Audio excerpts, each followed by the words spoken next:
दैनिक जीवन के लिए उपयोगी साधनाओं में एक साधना श्रेष्ठ और योग्य पुत्र प्राप्ति की साधना है।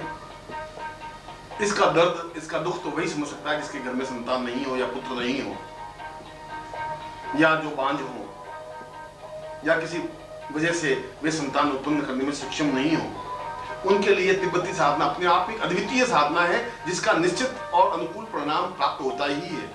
जहां मैं इस प्रकार के मामलों में अन्य साधनाओं से असफल हो जाता हूं, तब वहां मैं तिब्बती साधना का प्रयोग करता हूं। मुझे आश्चर्य होता है कि एक बार भी इस पद्धति से मैं असफल नहीं हुआ।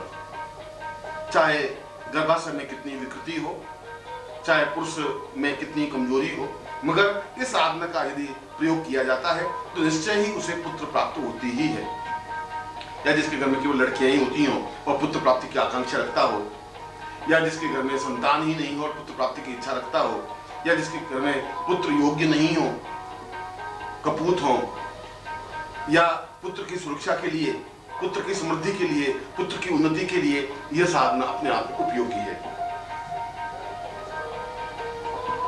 इसमें पुत्रेष्टि यंत्र की आवश्यकता होती है जो कि तिब्बती पद्धति से मंत्र सिद्ध हो, और साथ ही साथ एक पुत्रेष्टि माला के विधान की जरूरत होती है, या रुद्राक्ष माला हो जिसके माध्यम से मंत्र जप संपन्न किया जाए। साधक खड़े होकर के इस मंत्र जप को संपन्न करे, चाहे पुरुष करे चाहे स्त्री करे, या दोनों मिलकर के करे। और किसी भी दिन से यह साधना प्रारंभ की जा सकती है और 11 दिन की साधना है। इसमें दोनों साधना काल में ब्रह्मचर्य का पालन करें और निरंतर यह आकांक्षा रखें कि मुझे पुत्र उत्पन्न हो, पुत्र प्राप्ति हो। घर का दीपक अखंड प्रज्वलित रहे और पूर्व की ओर मुंह करके इस साधना को संपन्न करें। यह भी रात्रिकालीन साधना है, मगर इस साधना को प्रारंभ करने से पूर्व पुत्रेष्टि दीक्षा प्राप्त करनी अनिवार्य है। संभव हो तो पति और पत्नी दोनों को ये दीक्षा प्राप्त करनी चाहिए, और यदि ऐसा संभव नहीं हो सके तो दोनों में से किसी एक को तो ये दीक्षा प्राप्त करनी ही चाहिए गुरु के समीप जाकर के। और यदि ऐसा संभव नहीं हो तो दूर बैठे हुए अपना चित्र भेज करके भी दीक्षा प्राप्त की जा सकती है, पर दीक्षा प्राप्त करना अनिवार्य है। इसके बाद नित्य 51 माला मंत्र जाप करें रात्रि को, और इसमें मंत्र है ओम पुम बैं श्रीम। केवल 3 अक्षरों का यह मंत्र अपने आप में एक चैतन्य और महत्वपूर्ण मंत्र है। जितने दिन की साधना है उस समय में साधक पूर्ण मनोयोग पूर्वक और पूर्ण श्रद्धा और भक्ति रखता हुआ इस साधना को संपन्न करे। उसके बाद वह यंत्र जो सामने पुत्रेष्टि यंत्र है वे पति पत्नी दोनों अलग अलग धारण कर लें, और उसके बाद यदि समागम करे तो निश्चय ही उसे पुत्र प्राप्ति होती ही है। और यदि उस पुत्रेष्टि यंत्र को अपने पूजा स्थान में रखें तो पुत्र आज्ञाकारी होता है, पुत्र की उन्नति होती है, पुत्र की नौकरी लग जाती है, पुत्र के व्यापार में वृद्धि होती है, और पुत्र से संबंधित जो बाधाएं, अड़चनें, कठिनाइयां होती हैं वे दूर हो जाती हैं। वास्तव में यह एक अद्वितीय मंत्र है जिसका उपयोग आज के समाज के लिए अनिवार्य है, क्योंकि लाखों स्त्रियां बांझ हैं और वे बांझपन से पीड़ित हैं, जिसका कोई इलाज इस देश में नहीं है, इस विश्व में नहीं है। उनका इलाज केवल यह लामा पद्धति के माध्यम से संभव है, और उसके माध्यम से पूर्ण सफलता प्राप्त होती ही है। एक और सामाजिक उपयोगिता से संबंधित प्रयोग है जो शत्रुहंता प्रयोग है। यानी इस प्रयोग के माध्यम से हम शत्रुओं पर विजय प्राप्त कर सकते हैं या शत्रुओं को समाप्त कर सकते हैं। यह मंत्र अपने आप में पूर्ण चैतन्य और अद्वितीय मंत्र है। एक प्रकार से शत्रुओं पर वज्र की तरह प्रहार करता है, और जब इस मंत्र को संपन्न करते हैं तो उस दुष्ट की, उस शत्रु की बुद्धि ही भ्रमित हो जाती है। वह स्वयं पागलपन सा उसके जीवन में आ जाता है और पागल मतलब व्यवहार करने लग जाता है। वह हमारी और हमारे प्रति जो दुश्मनी है वह तो भूल जाता है, वो अपनी ही समस्या में उलझ जाता है। इसलिए यह मंत्र समाज में सुख प्राप्त करने के लिए, शत्रुओं को समाप्त करने के लिए, शत्रुओं पर प्रहार करने के लिए, शत्रुओं पर विजय प्राप्त करने के लिए अद्भुत और चैतन्य मंत्र है। इसमें 3 शत्रु स्तंभन यंत्र अपने पूजा स्थान में या अपने साधना स्थल पर रखें, जो तिब्बती साधना से मंत्र सिद्ध हो, चैतन्य हो, प्राण से चेतना युक्त हो, और फिर इससे संबंधित दीक्षा प्राप्त करें। इसमें भी अखंड दीपक, तेल का दीपक प्रज्वलित करने का विधान है। साथ में ही इसमें सर्प अस्थियों की माला या मूंगा माला का प्रयोग करें, और जिसका प्रत्येक मन का शत्रु स्तंभन मंत्र से सिद्ध और प्राण से चेतना युक्त हो। इसके बाद साधक काली धोती पहनकर दक्षिण दिशा की ओर मुंह कर इस मंत्र का जप करें। इसमें नित्य पिचित्र माला मंत्र जाप करने का विधान है, यानी नित्य पिचित्र माला मंत्र जाप करें और 9 दिन तक करें, और रात्रि में यह साधना संपन्न करें। इन 9 दिनों में वह और किसी प्रकार का कार्य नहीं करे।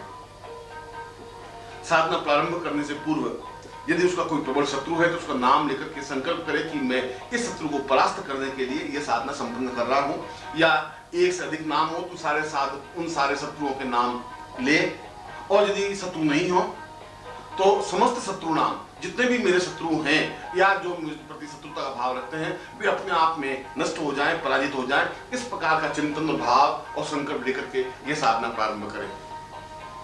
यह जीवन में सहज साधना है, अद्वितीय साधना है, क्योंकि इस साधना के माध्यम से साधक निश्चिंत और निर्भीक होकर के अपने जीवन में आगे बढ़ सकता है। फिर उससे प्रतिस्पर्धा करने वाला, या उससे द्वेष रखने वाला, या उससे लड़ाई रखने वाला, या उसको नुकसान पहुंचाने वाला कोई नहीं रहता। इसलिए शत्रु स्तंभन साधना तो अपने आप में प्रत्येक उस व्यक्ति के लिए तो जरूरी है ही जो उन्नति चाहता है, जो उन्नति की ओर अग्रसर होना चाहता है। इससे संबंधित मंत्र है ओम शत्रुणाम ज्वल ज्वल प्रज्वल प्रज्वल ह्रीं क्रीं क्रीं ह्रीं नाशय नाशय रक्त प्रवाहाय मम सिद्धिं देहि देहि नमः। यद्यपि ये मंत्र थोड़ा बड़ा है, परंतु फिर भी पूरी रात्रि में विचित्र माला मंत्र जाप करने का विधान है। यदि सूर्योदय भी हो जाए और सूर्योदय के बाद भी कुछ मंत्र जाप बाकी रह जाए तो साधक कर सकता है। यदि ऐसा नहीं हो तो पति और पत्नी दोनों मिलकर के भी विचित्र माला मंत्र जाप कर सकते हैं, मगर केवल इसमें पति और पत्नी के अलावा तीसरा इसमें मंत्र जाप नहीं कर सकता है। इस प्रकार से हम अपने जीवन में पूर्ण शत्रुओं से रहित होकर के सफलता प्राप्त कर सकते हैं। एक और दैनिक जीवन से संबंधित साधना है जिसको भाग्योदय साधना कही जाती है। यदि हमारे जीवन में उन्नति नहीं हो रही हो, बाधाएं आ रही हो, अड़चने आ रही हो, प्रमोशन नहीं हो रहा हो, व्यापार में उन्नति नहीं हो रही हो, लक्ष्मी प्राप्ति नहीं हो रही हो, तो इस साधना की नितांत आवश्यकता होती है, और हम अपने जीवन में पूर्ण भाग्योदय संपन्न कर सफलता प्राप्त कर सकते हैं। इसलिए इसको भाग्योदय साधना कहा गया है, जो तिब्बती साधना का एक प्रकार है। इसमें 5 रुद्राक्ष और 5 भाग्यलक्ष्मी यंत्र अपने पूजा स्थान में या साधना स्थल पर रखें, और सामने 5 दीपक लगा दें जो घट के हों। दीपक के मुंह हमारे सामने हो, साधक के सामने हो, और उसके बाद साधक मोतियों की माला से या किसी रुद्राक्ष की माला से यह मंत्र जप संपन्न करें। इसके सामने लक्ष्मी का चित्र हो, गुरु का चित्र हो। भाग्य लक्ष्मी के चित्र को और यंत्र को अपने सामने रख करके पीले वस्त्र बिछा करके और पूर्व या उत्तर की ओर मुंह करके इस साधना को संपन्न किया जा सकता है। मगर इसमें एक दीपक पूरे अखंड 9 दिन तक जलता रहे। यह 9 दिन की साधना है जो रात्रि को संपन्न की जा सकती है। इसका मंत्र है, और केवल एक अक्षर का मंत्र है, और वह मंत्र है ह्रीं। ह्रीं शब्द का उच्चारण निरंतर करता रहे। माला तो हाथ में रहे, परंतु माला बराबर घूमती रहे, इसमें संख्या नहीं है। मगर यह जरूरी है कि रात्रि में 6.5 घंटे तक बराबर यह मंत्र निरंतर उच्चरित होता रहे। अब उस 6.5 घंटों में कितनी माला मंत्र जाप होता है इसकी गणना करने की जरूरत नहीं है, मगर माला हाथ में होनी आवश्यक है, और माला निरंतर घूमती रहे यह भी अनिवार्य है, आवश्यक है। इस साधना के माध्यम से व्यक्ति का निश्चय ही भाग्योदय हो पाता है और जो उसके जीवन में बाधाएं हैं, जो उसके जीवन में अड़चने हैं, जिसकी वजह से वह जीवन में सफलता प्राप्त नहीं कर पा रहा है, वह सफलता निश्चय ही प्राप्त होने लग जाती है और सारी स्थितियां उसके अनुकूल बनने लग जाती हैं। वह देखता है कि एक के बाद एक सफलता मिल रही है, व्यापार में भी, नौकरी में भी, उन्नति में भी, भाग्योदय में भी और जीवन के पुरुषार्थ में भी। इसलिए यह जीवन की एक आवश्यक और अनिवार्य साधना है जिसको प्रत्येक साधक को संपन्न करनी चाहिए। एक और मैं इसमें आपको महत्वपूर्ण साधना दे रहा हूं